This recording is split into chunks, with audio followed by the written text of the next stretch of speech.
Can you play this clip?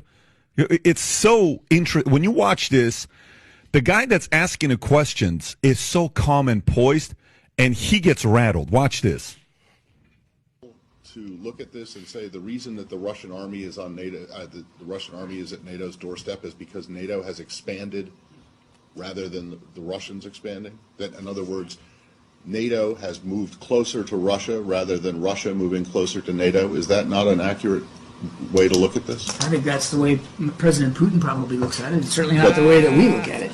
You don't think that NATO has expanded eastward toward Russia? NATO has expanded, Okay. and the expansion has been a good thing for... So the reason that the Russian army is at NATO's doorstep is not the fault of the Russian army, it's not the Russian army that's done it. It's NATO has moved closer to, moved I'm pretty east. sure it wasn't NATO who was ordering, upwards of 15 battalion tactical groups to within 10 kilometers of the border with Ukraine. And I'm pretty sure it wasn't NATO who put little green men inside Ukraine to destabilize eastern I'm pretty cities. sure that Ukraine is not a member of NATO. So unless that's changed, It's not Okay. changed, but I'm So, pretty sure the movement by Russia is Russia's decision. if NATO has moved east, the reason that the Russian army is closer or on NATO's doorstep is because NATO moved, not NATO because is not an anti-Russia alliance. NATO is a security Watch this. alliance. Watch. Unfortunately, for 50 years it was an anti-Soviet alliance. So Where's do you the not Soviet understand Union? it? So do you not understand how, or can you not even see how the Russians would perceive it as a threat? And the fact that it keeps getting closer to their border while their troops, I mean, the places where their troops are, you say their troops are, and may have been in Ukraine and Georgia, are not NATO members. I'm not going to pretend to know what goes in President Putin's mind or Russian military commanders. I mean, Okay. I barely got a history degree at the University of South Florida. What I can tell you is that NATO is a defensive alliance. It remains a defensive Fair alliance. enough, but it has moved east, correct?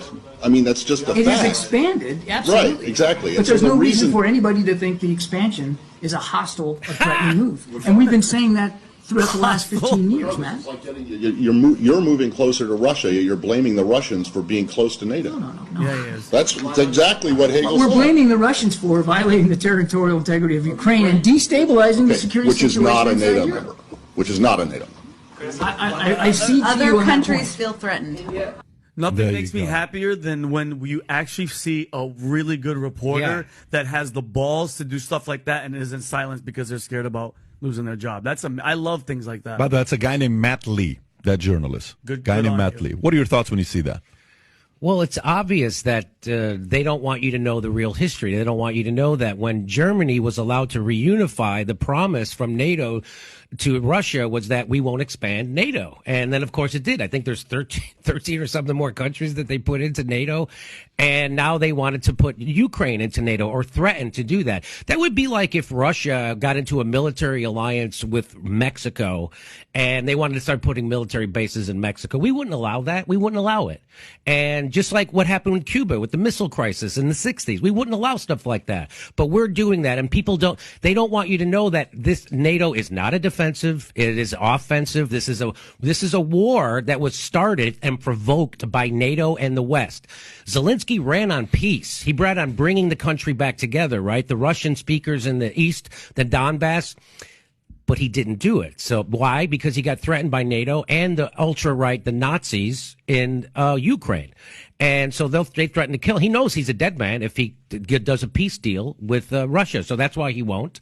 And when they had a peace deal in March, and that's when Boris Johnson from the UK flew there and said, hey, you don't do this. And he killed the peace deal. So Russia is the one that wants peace in this deal, and Ukraine and NATO do not. They want to bleed Russia economically, and that's why they blew up the Nord Stream 2 pipeline. And they've Allegedly. they've always said they were going to do it, and they did it. And for the life of me, I can't get why the European nations are going along with this. They've said stuff like, there was the foreign minister of Germany said, I don't care about my people if they don't want this. I care about the people of Ukraine. What leader of a country says they don't care about their own people, but they care more about somebody else's country? It's crazy what's going on. So people don't realize that NATO has provoked this. In fact, there was a peace agreement in 2014. The CIA helped overthrow the Ukraine government. And then the people in the Donbass didn't want to go along with this coup government, right? Because the leader of Ukraine wanted to be friendlier economically with Russia instead of join like the European Union. And that they couldn't have that, right? So that's why they did a coup. And the people, the Russian speakers in the Donbass didn't want to go along with that coup. And so they kind of wanted to break away. Ukraine government started shelling the Donbass. And so they had a peace agreement called the Minsk Agreement. And that was supposed to give them independence. They were supposed to have their own elections and they were going to stop shelling them. They never did. They ended up killing like 14 or 15,000 people in the Donbass over the last 8 years. And now it's been revealed that that peace agreement was never real. The Merkel, the former prime minister of Germany, just admitted that the only reason they did that peace agreement was to give Ukraine enough time to build up its military so when they finally did provoke an invasion, which is what they did, that they would have a military ready to fight Russia. And so people don't know this is what happened. Mm-hmm. And so they just think that one day Putin woke up and said, I want to go invade Ukraine because I'm a maniac. And they think that he's the bad guy. They think that he's acting rationally. We always knew he would do this. In fact, we were counting on him doing this. That's why we did what we did. And they don't know that Ukraine ramped up their bombing right before the war started last year. They doubled their bombing. They were really trying to provoke it, and they did. And they provoked it. And the Russia would rather have a peace agreement. And the rest of the world would rather have a peace agreement. Not NATO, not Joe Biden, not the military-industrial complex. And so that's where we are. And people don't know that. And that's what that is. That guy's saying, hey, NATO's the ones expanding. The reason why, he said it, the reason why that NATO's army is on the doorstep of Russia is because we moved, not Russia. And it's just obvious that we're the bad guys. The United States are the world's terrorists. We have 1,000 military bases. We have 400 military bases surrounding China since the Korean War. We just added 3 new military bases in the Philippines. They just announced 2 weeks ago.